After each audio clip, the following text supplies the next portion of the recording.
Okay, well, let's get started. So welcome to the last of our Finance webinar series, Finance for Expats webinar series. Today's webinar is Maximizing Returns, Expert US Real Estate Financing Strategies. The webinar will be presented by Oren Smila of Lendai, and we'll be looking at the world of US real estate. The webinar is tailor-made for British and global investors and aims to give you an insight into the insider secrets to effortlessly secure financing for your property portfolio in the US. So we're here to answer any questions you may have, so please submit your questions using the link on your screen. We will answer whatever we can during the session and probably at a Q&A at the end, and follow up by email afterwards for any that we missed. For those of you watching the recording, you can send any questions to me at expats@expatnetwork.com, and I'll pass them on to Oren or whoever's relevant. Okay, so over to you, Oren.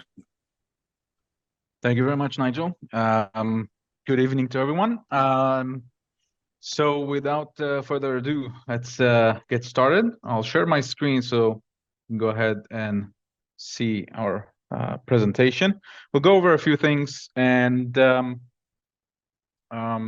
just a few words about Lendai. Lendai is a fintech company. We are a technology-oriented company, lender, designed to work with foreign investors to finance U.S. properties in the United States. We operate in 44 states.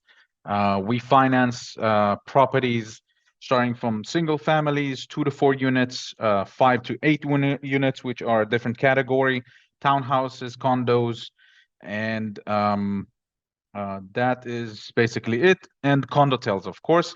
The company was founded by 4 individuals. Yair Binyamini is our CEO. He is sitting in our headquarters in Miami. Erez Dricker is the CDO. Chief Data Scientist is Tim Mironov, and Boaz Levitan is our CFO. So let's see what we are going to talk about. We'll talk about the current state of the markets.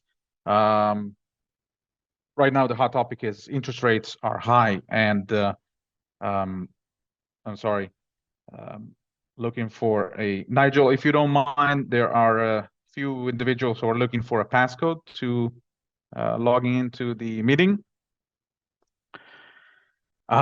So we'll talk about the types of financing products and lender. We talk about why to finance, what are the advantages of financing. This is actually relating to the topic of the meta topic, which is maximizing your returns.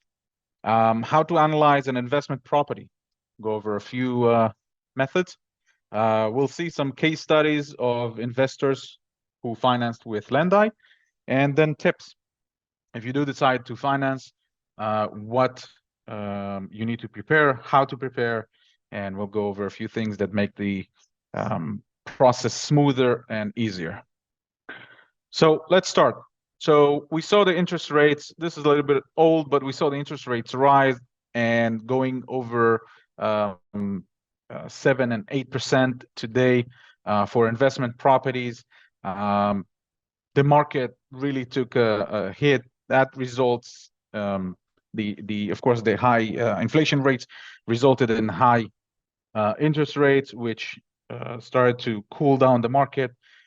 We've seen a few properties decreases in terms of prices. We haven't seen a lot of that, to be honest, but United States is a big market. Some of the markets suffered some decline in prices, but some of the markets remain strong. Right now, we see the other way going around, and the expectation is for 2024 to interest rates to go down. However, is it the right time to buy? Okay. For move forward, of course, the inflation is the main cause for interest rate hike. That's one of the tools that the Fed have to subdue the inflation rate, which at the top was at a rate of 9.1% a year. So we ask, is it the right time to buy a property? On one hand, interest rates are high, and we pay a lot for our money. We pay more for the money that we borrow. On the other hand, we are facing with less competition in the market. That means that prices will go down, and we don't have too many offers on the same property. We can see, on the other hand, when interest rates were historically low during COVID, we saw prices for the properties rise even up to 70 and 80% in 1 year, specifically in Florida. So we had a lot of competition for every property that drove the prices high because the interest rates were low and there was a lot of money going around in the market. Now we are on the other side of that coin. That means there's less competition and we can find more properties in better prices. So what are the types of financing products and what are the types of different lenders? So just so you know, so we have hard money lenders. Hard money lenders are short-term period lenders. That means it's not for properties that are rented short terms. It's loans that are for a year, 18 months, usually with an option to extend. These lenders are fast. They'll give you the money fast. They will not require a lot in terms of underwriting. However, the interest rates are high, and this is short-term loans, so you'll probably have to change it to a longer-term loan after you purchase the property and most likely renovated it. Private lenders, just like Lendai, private lenders only deal with lending money. Okay, we know that banks will lend you money because that's a part of their operation. But banks also will give you a credit card, open a savings account, and such. Private lenders only deal with lending. That's their specialty, and thus are able to provide more products, especially when we're talking about investors. Banks,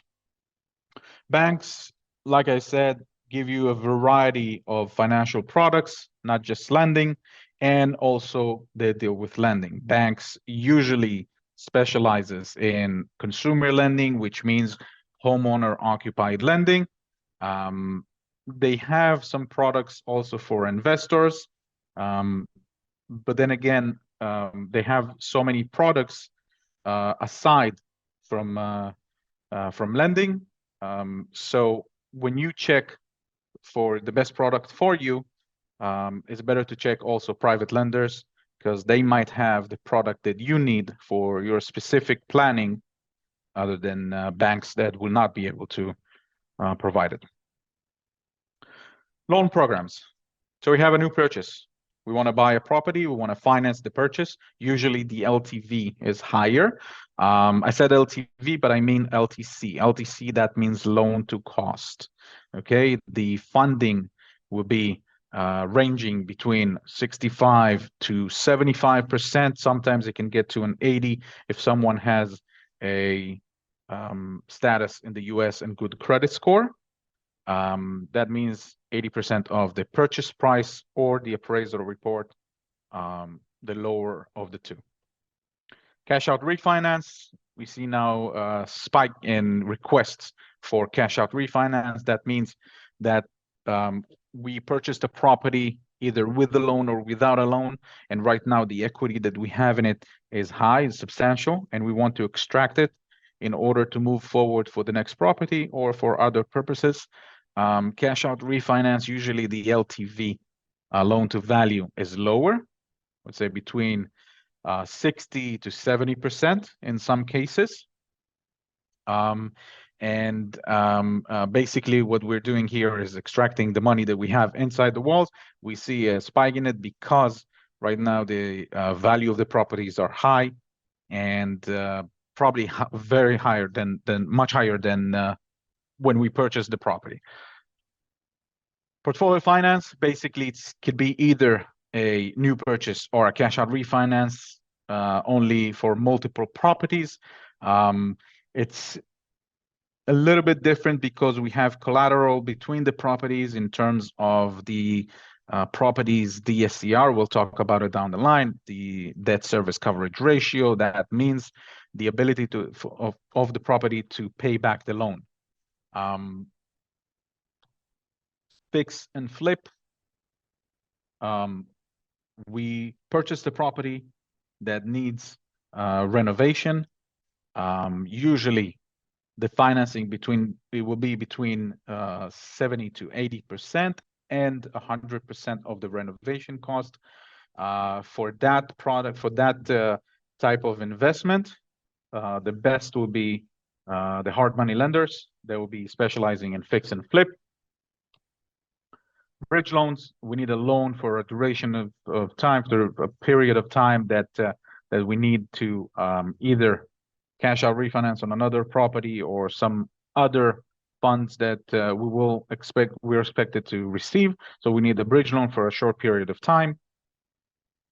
Construction loan, that is a loan for construction from the ground up. That means we have a land, we want to develop the land and build a property or several properties on it. And we're getting a loan that will be received based on the advancement of the construction.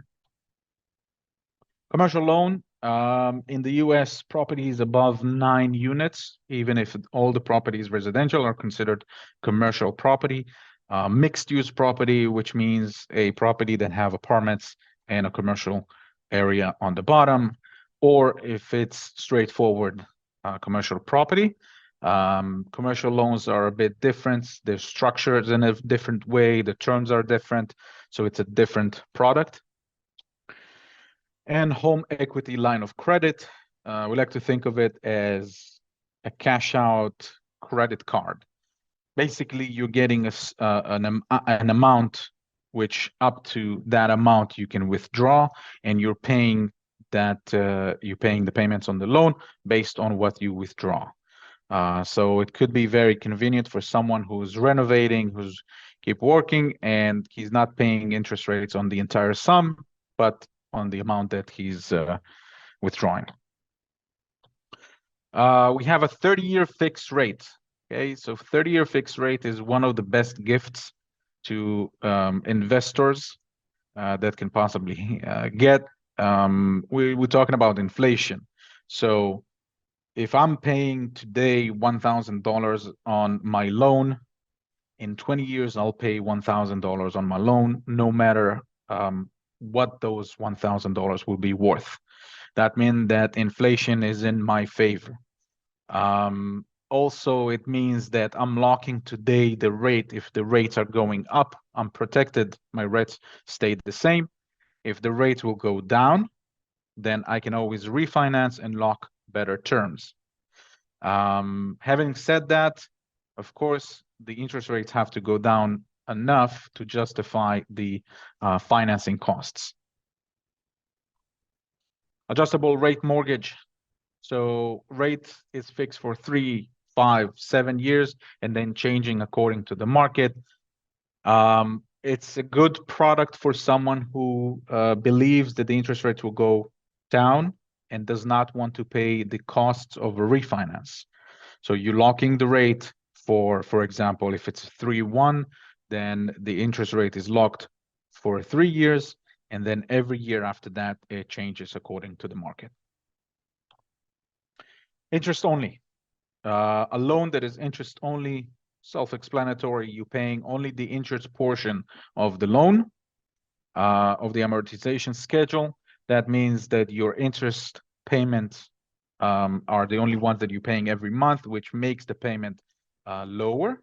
I personally, this is my least favorite option because I'm not eating off the principal, which I like to do. That I like to understand that every time that I pay my monthly payment, my debt is lower. But if you're looking to hold a property for a short period of time, if you want to sell it or if you want to refinance it down the line, the interest-only option can improve your cash flow. Loan purposes can be for a primary residence. That's what we call the consumer side of lending. Second home, if it's an investment property that you are also living in it for part of the year, or straightforward an investment property. So we'll jump ahead to talk a little bit about what are the factors that decide the mortgage rate.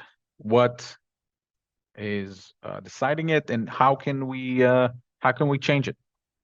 So the DTI, that's debt to income ratio. So it's an industry standard that we're talking about a personal income. So some of the products that lenders offer, Lendai as well, is a full doc. Okay, that means that we're not going to look at the property income. We're going to look at the owner of the entity or the owner of the property income. The normal industry standard is 41%. That means that your monthly debt should not exceed 41% of your monthly income. DTI, of course, is not relevant for DSCR loans. And again, we'll talk about what is a DSCR, but basically DSCR loans are loans that take only in consideration the ability of the property to pay back the loan. A FICO score. For those of you who don't know, there's a scoring system in the US for how responsible you are with your finances.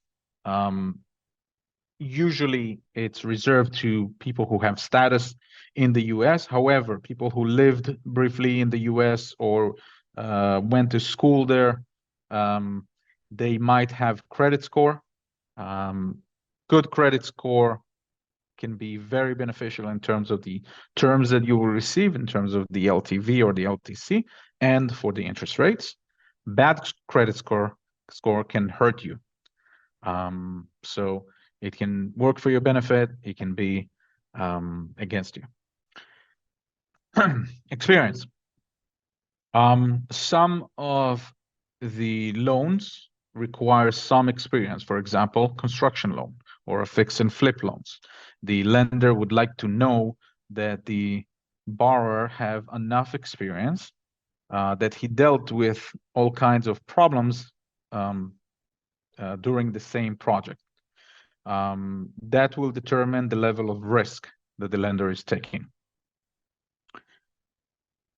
Volume of loan. This is something that not a lot of people know, but a $10 million loan and a $200,000 loan are about the same work in terms of underwriting. Sometimes the higher loans are even easier. So there's more room to negotiate when the volume of loan that you're bringing to the table is higher. Keep that in mind when you're negotiating with your lender or with the bank that gives you the loan. They would want your loan if it's a higher amount. So keep that in your back pocket when you negotiate for better terms. LTV, LTC. Of course, we all want the maximum amount that we can finance because it increases our returns, and we'll go over that later on. But if you decide that instead of 65%, you're content with 55% or 50%, that means for the lender or the bank, lower risk. That means lower interest rates. So if you're feeling that you want to be healthier in terms of your financing, then make sure you get the credit in terms of rates. Fixed rate versus adjustable rate. The adjustable rate, usually, historically speaking, adjustable rates are lower because they protect the bank from inflation. However, these days, the difference is not that significant. So I would always recommend out of the two to go with the fixed rate. It's for your benefit to keep the rate as fixed as possible, unless, of course, you're convinced that the interest rates will go down in the next few years and you want to save the refinancing cost. Liquidity. One of the most important factors, of course, when financing is how much money does the borrower have. when we are a lender looking at a borrower and we see that he have a lot of liquidity, then we know that no matter what happens with the property, if the property is not rented for a couple of months, 3 months, 4 months, then the borrower can cover that. That means lower risk, and lower risk equals better rates. So liquidity can be shown. The more liquidity you'll show, the better customer you are to the bank. Prepayment penalty.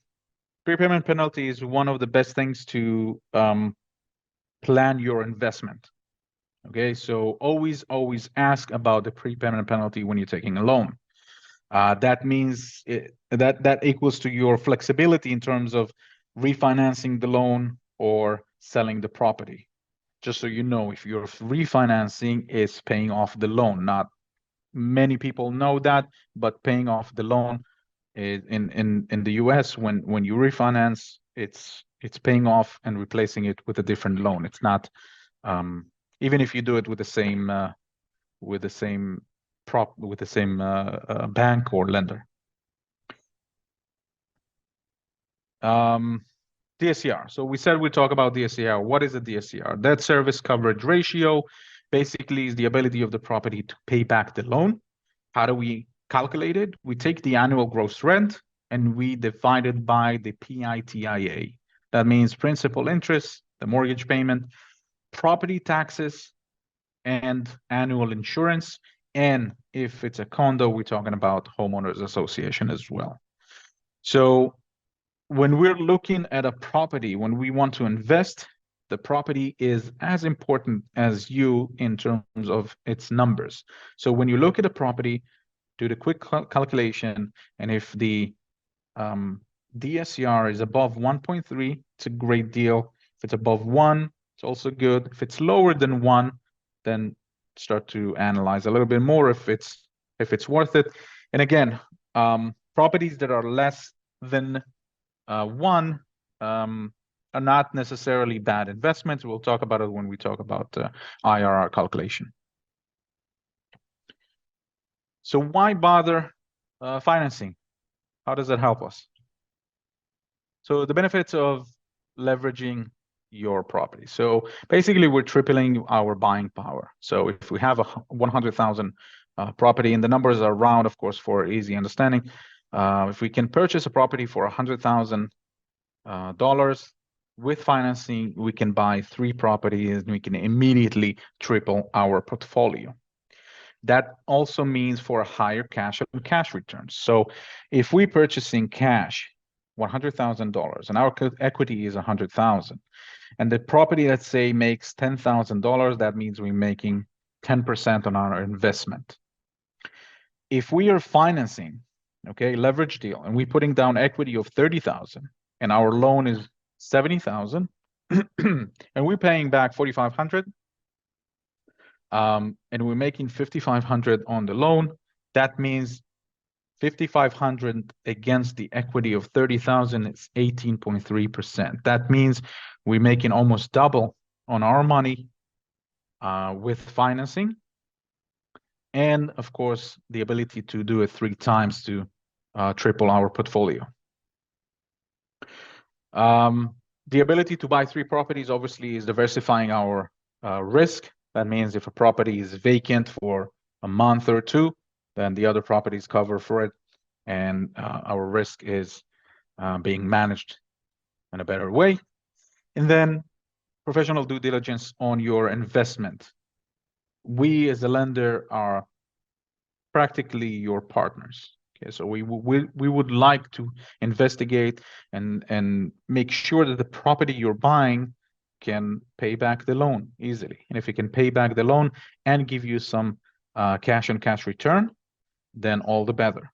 So we have underwriters that have been doing this for over 30 years, that we look at the property on the legal side, on the business side, and make sure that there are no problems or any expected issues with it. It's not a guarantee that every investment will be good, but it's another set of eyes, experienced set of eyes that you're bringing to the deal with you. Loan costs are deductible expense. Talk to your CPA. Okay, every expense that is around the loan is deductible expense, and of course you can use it when you file your taxes. Cash out is without paying sales tax. That's when we think about either if we want to sell a property or if we want to cash it out. Cashing out is not an event, a tax event, so we will not pay sales tax when we cash out. So that money is free and clear. Of course, for loan cost or deductible expense, I'm also talking about the interest rate throughout the life of the loan. That is also deductible. Protection against inflation. Basically, real estate is one of the best tools to protect your money from inflation. And let's just say if a loaf of bread costs $10 today and tomorrow it will cost $100, then obviously you will need 100,000 loaves of bread to buy a property. So during historical high inflation times, we see that the property value increases almost according to the inflation. So that's one of the best tools to hedge your funds from inflation. Minimize currency exchange risk. Basically, once you finance, the whole transaction is done in the US. That means that you will get your loan in dollars and you will pay it back in dollars. That means you will bring less local currency. If it's pounds, if it's shekels, if it's Canadian dollars, basically it's less money for you to risk when you invest, and then you bring it back after you sell the property, if you sell the property, or if you bring back your dividends. So just a summary of a few advantages of financing. So we'll jump on to how to analyze an investment property. I talk a lot with investors, and I see how they invest they look at analyzing a property. They have the purchase price, they have the rent that they're getting on an annual basis, and that gives them the percentage of what the property is generating. And that is wrong, because we need to look at all the sources of income when we analyze a property. Just like when we buy a stock, we look at what we received in terms of dividends and the difference between purchasing and selling. So the formula for IRR calculation is a bit complex. We're not going to go over that. Basically, we're going to make it much, much simpler. So we have a property that is purchased for 120, and the property is generated $1,000 net operating income, which means after expenses. That means that we're generating 12,000 a year, will give us 10%. That's usually how people look at it, and that's the partial way to look at how we analyze a property. If we look at a property over the duration of 10 years, then we need to take every income that we're getting every year with a year-on-year increase of 2%. That is my assumption, which is very conservative. So we're taking the income for the 10 years. That's the sum of it. We're taking the property valuation, which is 5% a year. And I know it's speculative, but in inflation period of at least 5% right now that we're in the United States, that is my assumption that at least it's going to go up on 5% a year. And I'm putting aside the year of COVID, which was out of the ordinary, where property rose for 25, 30, sometimes even 80%. So 5% a year-on-year increase will give us a total gain at sale, which is on year 10 minus what we purchased. We're adding this and this together. That gives us the amount of $206,000 altogether after we sold the property. We held it over 20 years, and we divided, 10 years. We divide that amount over 10 years, and we're getting the IRR return. Now, if we take in the same numbers and we finance it, let's see what happens. 120 is what we purchased. We financed 70%, the equity is 30%. The same amount we're getting, financing expense is 624. And we see that we're getting 13% a year. But that's, again, partial. And if we do the same calculation, so we're getting 49,000 over the span of 10 years, which is less, of course, than 131.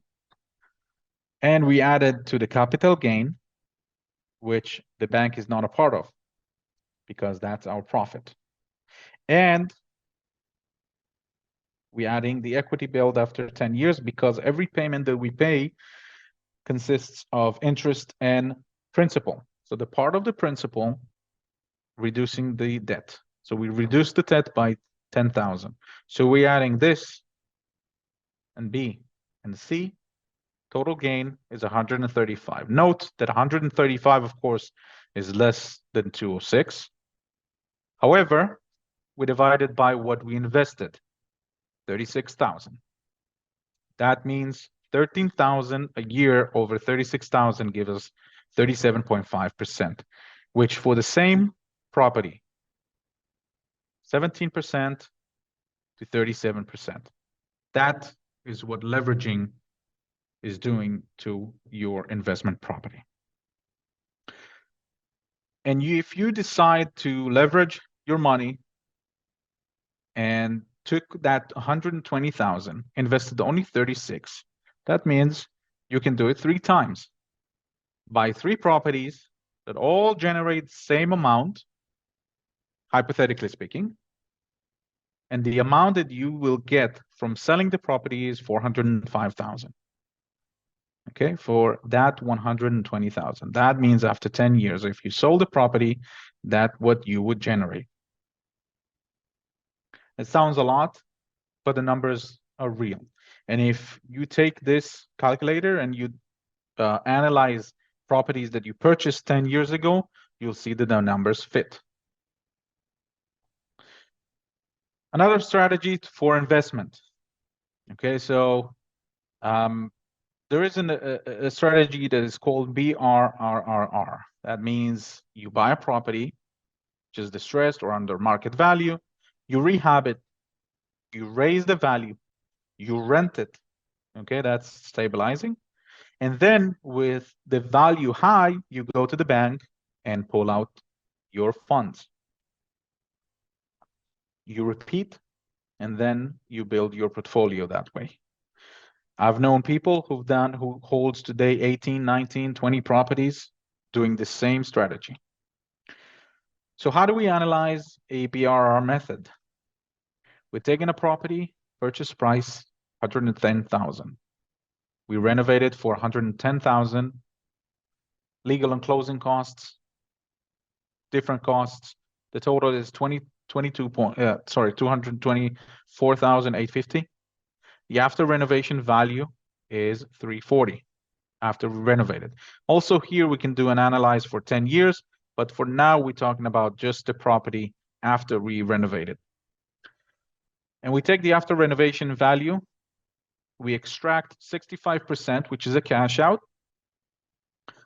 We were supposed to get 221,000. Financing expenses reducted. Then the total we're getting is 212, which is 94.3% of what we invested. Okay. And this is with today's rate, 8.1. And what we want to analyze beyond that is our cash flow. So we're taking the income, we're taking the operating expenses, and we see what our cash flow. Our cash flow is 3.1%, almost 3.2% positive, and we extracted all our money, almost all of it. So basically, if I told you today, invest, and after 6 months, 1 year, you will extract all your equity, plus you'll have a property that generates almost $600 a month, generate 3.2% a year, year on year. and you can do it over and over and over again. That is one way to invest in real estate. Let's look at some case studies. Okay, examples for investors who invested and financed smart. So let's talk about Robert. This is an actual case. Robert purchased a property for $170,000 in 2019, I believe it was. No, purchase year was 2018, and after COVID, the property increased to 260. Robert extracted 150,700. Robert didn't even renovate the property. Robert purchased the property rent ready. If he would renovate the property, this number would have been 300 or 310, and he would extract it even more. But as you can see, when you purchase a property, the equity that is built within the property, that's your profit. You can extract it when you refinance. And for those $150,000, like we said, he did not pay taxes because it's not a tax event. Robert was able to move forward and to finance his next purchase, another house. Let's talk about Nelson, Canadian investor who had a property in Michigan. Nelson extracted 112,000 from that property, took those 112,000, put down payment on 2 different properties, financed them as well. So with one stroke, Nelson tripled his portfolio and right now enjoying a 3-property cash flow. That is what leveraging is doing to your money when it comes to real estate, which is, by the way, the only investment vehicle where you can finance. Let's talk about what to expect. So let's say you're convinced you want to move forward, you want to open your loan application for a purchase or a cash out refinance. What do you need to do? So the first tip will be get your house in order. That means take all the documents. I know there's 2 kinds of people in the world. One who their desktop is meticulous and very organized. The other ones have everything all over the place. Get everything in order, get everything in files. So when you need to provide it, you will save time and effort, and you will look more professional, and the lender or bank will be thrilled to work with you. Work like a pro. And again, have the necessary answers in advance. If there's all kinds of deposits in your account, you need to know how to explain them. If there's any irregularity with the rental coming in from your property, you need to explain that. If the property wasn't rented for a period of time, if you renovated it for 6 months and it wasn't rented, you need to have everything in order. You need to know how to answer everything so there won't be any red flags for underwriting. Put extra effort on the legal side. That means go over your operating agreement, your articles of organization, go over your agreement with the management company, make sure everything is signed and dotted, the lease agreement, everything has to be in order so you'll get at least rejections as possible. You'll be able to move fast, close fast, and pull the trigger on the next property. All right. So before I conclude, I'll just go over on Lendai side.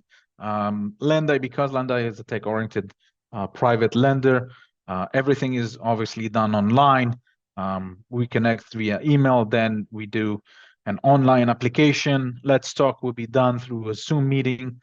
And then everything moves forward to underwriting, and the closing could be either physical closing in front of a notary, or it can be online and e-closing.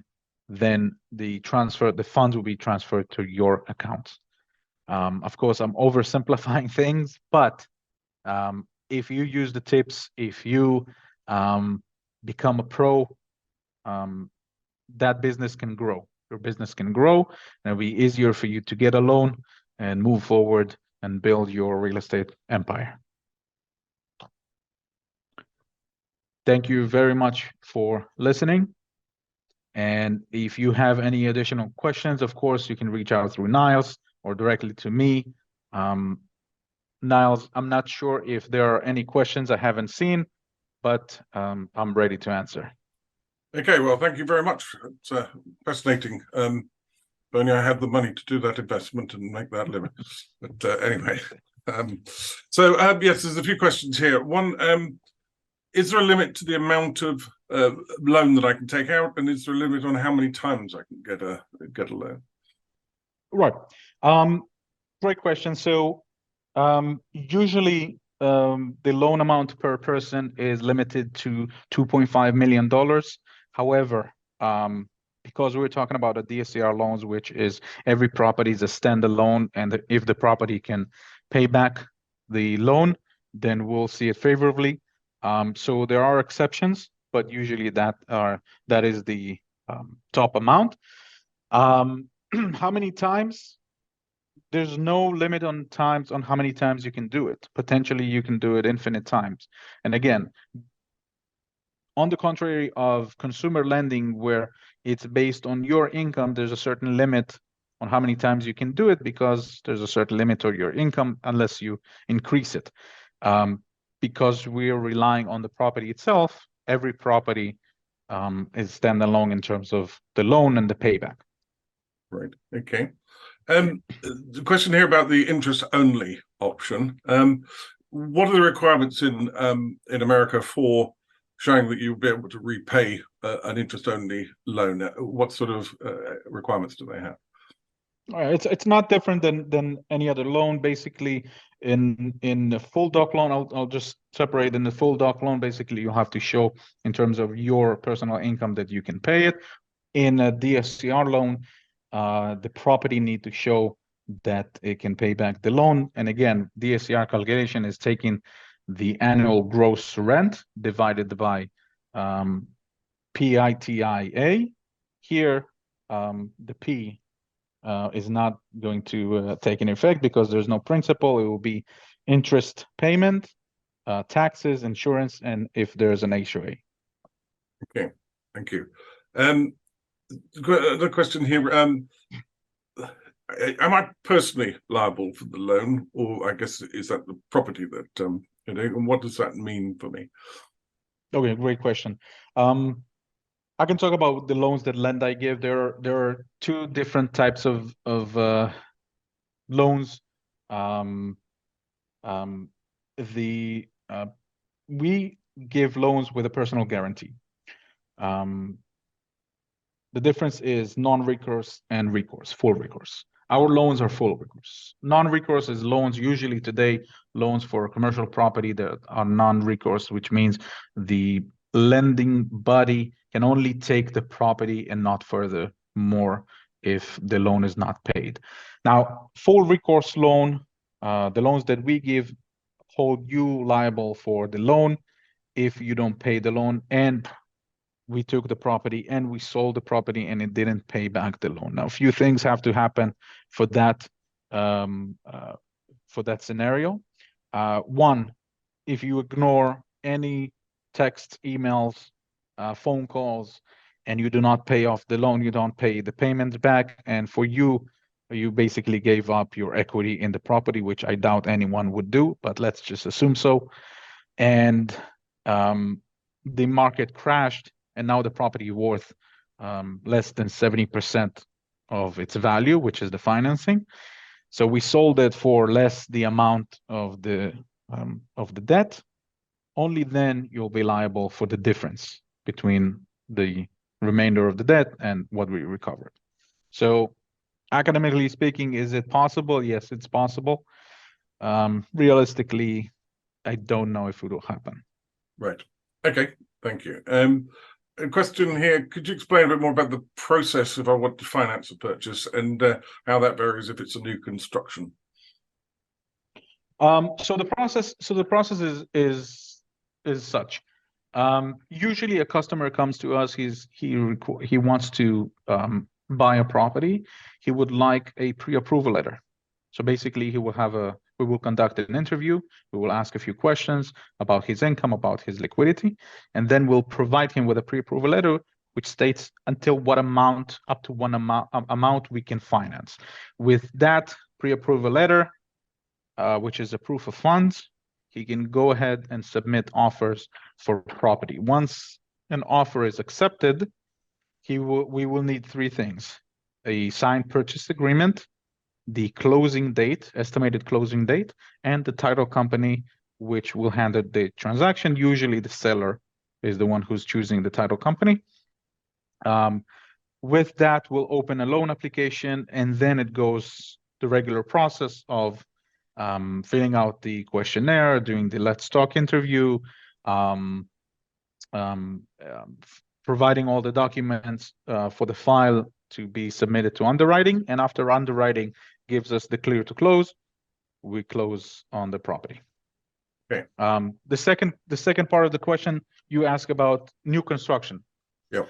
So for new construction, we will have to receive, we don't do it a lot, but we will have to receive a plan of the property that will be constructed. We'll have to, the borrower will have to detail his experience, who he's going to use, if it's a contractor, what is the amount that he would like to invest in buying the property. I'm sorry, in building the property, and then again, the stages of when he needs a certain amount. So it's a little bit more complicated, but if someone has an experience with it, then he'll know how to provide that information. Right. Okay. Thank you. And then another one here.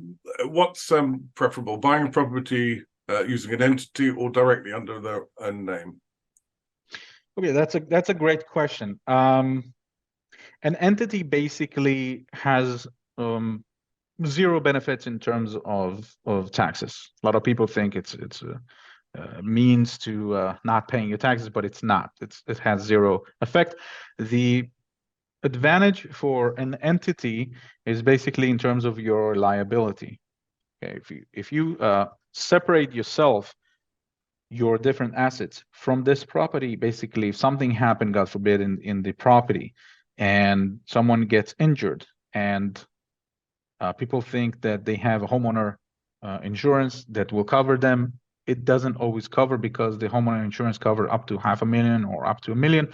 And as we know, in the United States, medical bills can pile up. If someone is there over 2 weeks, it can go up to over $1 million, and then you're liable. And then someone can sue you for that property and other assets that you have. If you hold it under an entity, it can be limited only to this property. That is in terms of your liability. The second advantage is some lenders will not finance property that are held directly under a foreign national. Okay, they will require an entity. So basically, it opens up your options in terms of financing if you do hold it under an entity. It's the right way to do it in terms of building a business. I do it, and I recommend it. Okay, well, thank you very much. I think we'll leave it there.